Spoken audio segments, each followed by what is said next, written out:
all major players have slashed their workforce. Across Silicon Valley, companies are now downsizing. A recession is on the way. Tech giants like Google and Meta have now announced job cuts. This is the highest number of cuts since February 2021.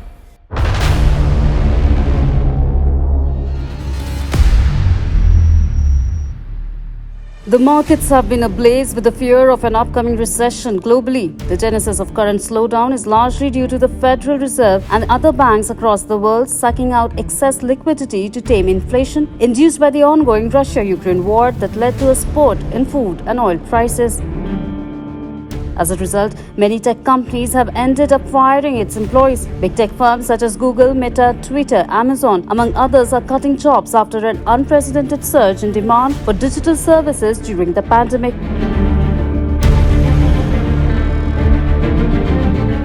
In the 2 years since the COVID-19 pandemic, IT giants, online shopping platforms and social media platforms have recruited thousands of employees across the board in order to get the extra work done, as there was a spurt in demand for IT and IT-enabled services.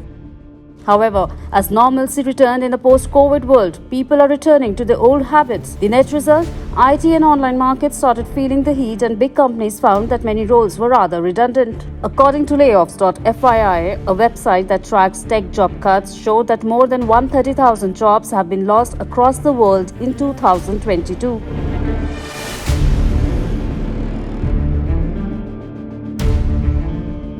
Last week, billionaire and founder of Amazon, Jeff Bezos, offered an interesting tip for consumers. He advised people not to buy TVs, refrigerators, or make any kind of costly purchases. What's more, Bezos warned about the upcoming recession and asked people to save cash for the difficult times.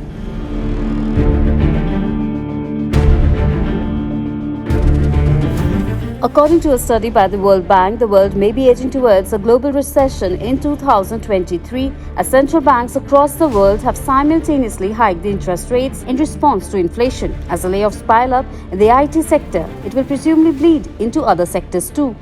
Even though it's hard to say if you're heading towards another recession or not, but given the current scenario, it seems like employees are walking on thin ice.